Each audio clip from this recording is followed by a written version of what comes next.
Shalom Aleichem. Welcome to Breslov web seminar, Parshat Vayakhel, Pekudei. These two parshas are actually repetition from Parshas Teruma and Tetzaveh, which was a few weeks ago. Teruma speaks about the building of the Mishkan and its the things that went along with the Mishkan, the Mizbeach, the menorah, the candelabrum, the table, the Aron, and so on. And Pekudei speaks about the making of the Bigdei Kahuna, the clothes that are in Parshas Tetzaveh, the clothes of the Kohen and the Kohen Gadol. At the end of the Parsha of Pekudei, it tells how Moshe Rabbeinu put together the Mishkan. There isn't much Rashi on the Parsha, because Rashi discussed it all a few weeks ago, right? And you got to ask yourself, the Torah doesn't always repeat itself. Sometimes it gives you, okay, the pasuk, there's another pasuk that's repeated, whatnot. Here you have two whole parshas that are practically repeated word for word in many places. Even the ta'amim, the cantillations on the psukim, where it talks about the construction or the weaving of the Bigdei Kohen, it's also repetition. And the Torah goes over again and again and again. We'll take a thought from Reb Nosson, where Reb Nosson speaks about the Mishkan. The Mishkan is sanctuary. It's a sanctuary for Hashem. And how do you build a sanctuary? Today, go out and build a sanctuary, right? Go take all these different woods or gold and silver and build these kind of items and whatnot. What is it all about? Reb Nosson explains that the 13 items that are listed in the beginning of Parshas Teruma, gold, silver, copper, and the different skins, goat skins and whatnot, the different colors. He said this all represents the Jewish person. There are 13 different items that were required to build the Mishkan, and these things are all different levels of a person who wants to build a sanctuary for God himself. He wants to build himself into a sanctuary for Hashem. We have our golden moments. We have our good times. We have our silver times. We have our copper times, which is not as not of such value as gold and silver. We have different strings and different goat skins and different kinds of mats and wood, timber, all different things. These are all the phases of life that we go through. And we go through very many, and they keep on changing. And you have to build this, and you have to construct this, and you have to weave this, and you have to form this, you have to mold this. That's our life. That's what our life is. One of the interesting pieces Reb Nosson brings out, there was an animal, it was called tachash. They needed the skins of a tachash. So Rashi explains in the beginning of Parshas Teruma that the tachash was a multicolored animal, right? Kind of like in the Harry Potter series, where they have these unicorns and whatnot. You know, where'd they ever come up with the idea of a unicorn, if not for the fact that the Torah tells us there was an animal that was for the moment of building the Mishkan called the tachash, and that tachash, it had its different multicolored things, and the Targum explains the tachash as sazgavna. It was multicolored. That's how it explains it. Reb Nosson takes the word sasgavna Sas from the word related to sus, or happiness, joy. All right? What was the joy of this animal? The joy was that it was multicolored.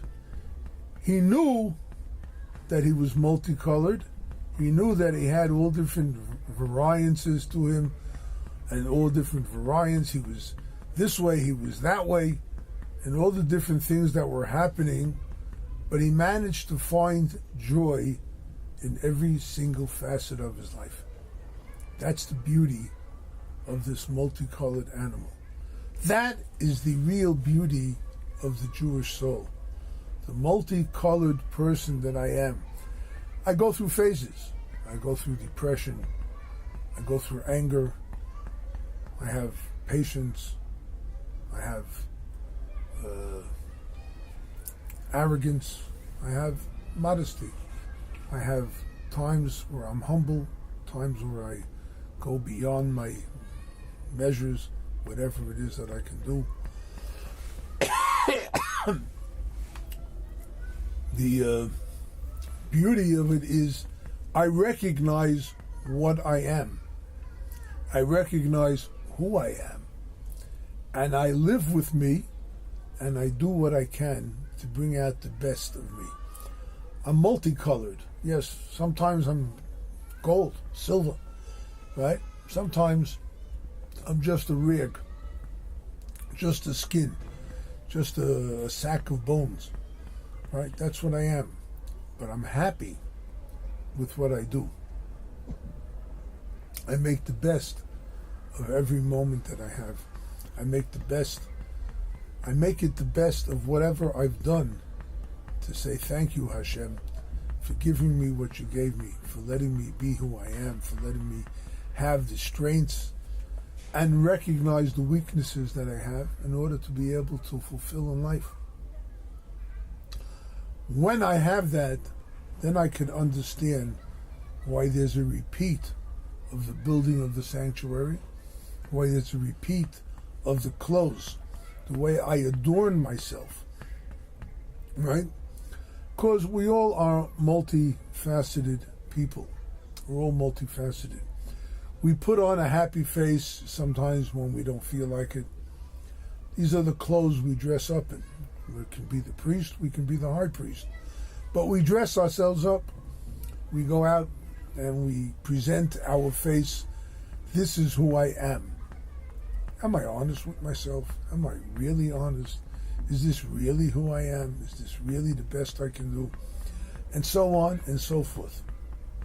No, we have to know that you have to repeat yourself again and again and again. Repeat. Repeat it and get into it and understand it and know it and recognize it. These are our prayers, right? The best way you can tell if you really want to build a sanctuary to Hashem is pray for it. Excuse me.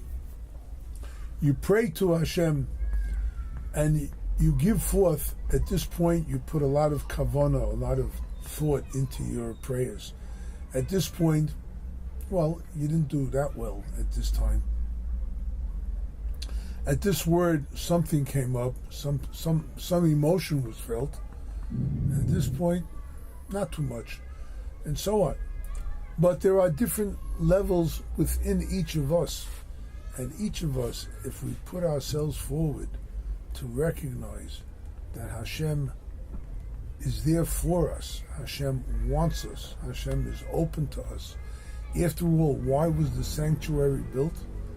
Right? Rashi explains, it was built to show the Jews that Hashem wants to dwell with them despite the fact that they made a golden calf. In last week's Parsha, they made a golden calf. In this week's Parsha, they're building the rectification for making a golden calf. There's an interesting medrash, a very interesting medrash. It says you can't really understand the Jew. You can't. Toivin le'egel noisnim. Toivin le'mishkan noisnim. If you ask charity from the Jews to give for a golden calf, they give. You want charity for a golden calf, and they give. And if you come to the Jews and you ask them charity to build a sanctuary for Hashem, they'll give too. Right? And you take a look at the Jewish nation. I've been in many cities.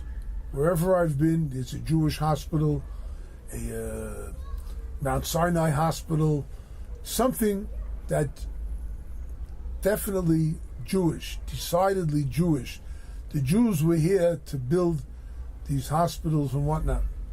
The Jews are in forefront for any kind of charity you want, even for making, God forbid, things that are wrong. There's so many charities out there that they give to who knows what. All right? I once saw a Jewish charity, I forget the name. I saw it in a write-up. They gave thousands and thousands and thousands of dollars to study the mating habits of the stork. All right? This is what Jewish charity money went to. Study the mating habits of a stork. But you also see how many yeshivas go up, how many hospitals go up, how many boys' schools, how many girls' schools, right? You see all the different organizations that the Jews are involved with. The sanctuary is what the Jews gave for, and that was the forgiveness for supporting, or going out and supporting something that was wrong. And this is the beauty of the Jewish nation. You have a lot of that today. We all want to build sanctuaries. But what do you do in the sanctuary? All right? The sanctuary is meant to reveal God. God said, you build a sanctuary, I will dwell among you. Imagine having God with you 24/7. That's what the sanctuary did. And we, individually, have the power to build ourselves as a sanctuary, to come close to Hashem at any given moment, because Hashem wants to be with us.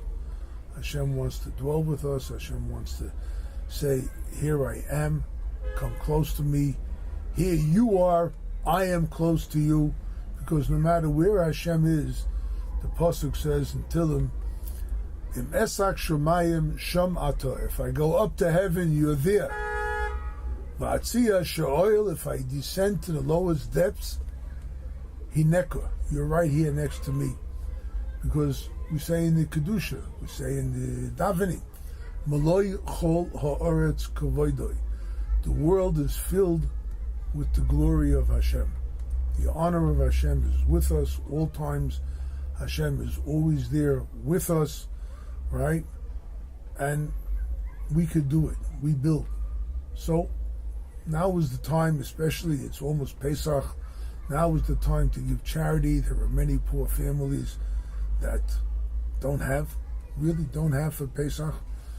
And it's our chance to give tzedakah. It's our chance to do good for people.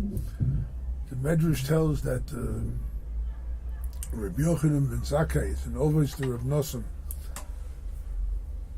that Rabbi Yochanan ben Zakkai once passed by the Beis HaMikdash after it was destroyed, and the Talmidim who were with him started moaning, we lost the Beis HaMikdash, what could forgive our sin? And Rabbi Yochanan ben Zakkai answered them, today we have Gemilas Chesed. Today we have the opportunity to do acts of kindness. And that is what's going to bring us forgiveness. That is what's going to build our sanctuary. And that is what's going to make us a real, close and solid nation to Hashem. Amen v'amen. Have a great Shabbos and all the best.